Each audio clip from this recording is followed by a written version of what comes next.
Greetings, fan addicts. Evan here, and this is Bark Hollywood. By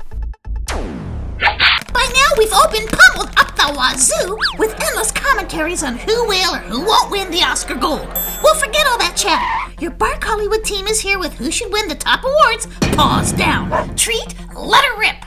Alright, Evan, this one's a cinch. In fact, I am so overwhelmingly confident in my prediction for Best Director winner, I'm willing to bet a case of Jameson on it. Wow! Okay, so let's lay out the nominees here. Ivan Reitman must be all up in the air that his kid, Jason, is nominated since the gene runs, yet not rampant, in the family. Lee Daniels took that precious babe who never even went to a friggin' audition before and got her a nod. Nice!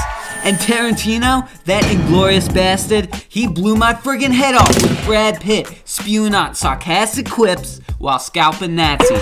And of course, Avatar God James Cameron took us on a 3D trip that had my friggin' head spinning. Wow. But that saucy, sexy, svelte little Miss X Cameron, Katherine Bigalow, is gonna be the one running down that aisle for the Hurt Locker. Because let's face it, the Minx has paid her dues. Yeah. Hey, and Kathy, take your time with that speech, sweetheart. You'll be the first babe to win and everything. And listen, you wanna take a pot shot or two at Jimbo by yelling, "I'm queen of the world," anything like that? You go for it, sweetheart. You deserve it. Oh, and by the way, try and get the treatster into that Vanity Fair party with all them babes, will you, Toots? Sparky, what you got? I got the win of a Best Actor, that's what I got. And who dat? Well, my main man Morgan Freeman was dead on as Nelson Mandela in Invictus. Morgan always delivers, so see, that cancels him out, because we expected. Jeremy Renner blew my socks and everybody else's off in the Hurt Locker, but he's just a kid, so plenty of time for him to win.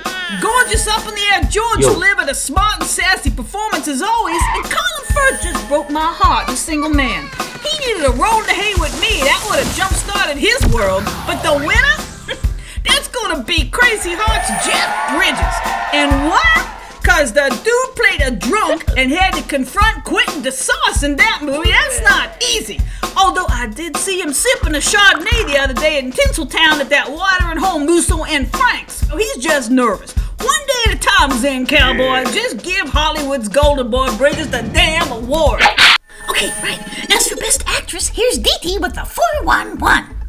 Evan, the always perfect Helen Mirren was beyond superb in The Last Station, and newcomer Carey Mulligan was so sweet and adorable in An Education that I wanted to adopt her. And precious star Gabourey Sidibe was so real, she made me think I was watching a documentary. Yeah. That leaves the high priestess of acting, Meryl Streep, who was Julia Child in Julie and Julia. First I say yes, then I say no, Diti, no, Meryl will be back. And this may be Sandra Bullock's only chance to bring home the big prize.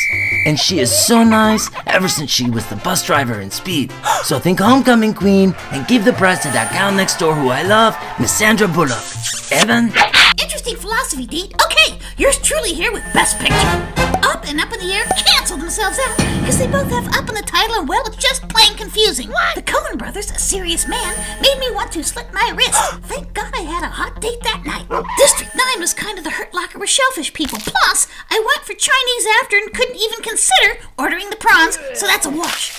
Precious, though excellent, kind of scared me in a whole mommy dearest way, and I wouldn't let my groomer come near me with those shears after seeing Inglourious Bastards. Jeez, Brad with a knife? Horrifying!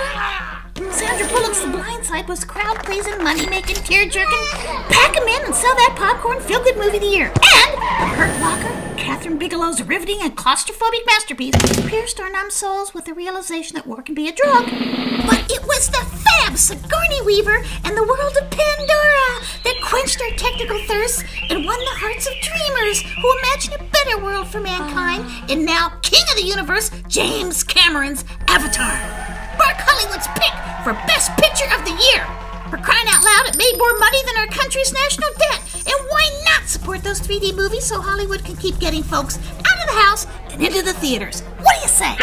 Okay, fan addicts, pop open that champagne and enjoy the Oscars. Till next time, we're all ears, and this is Bark Hollywood.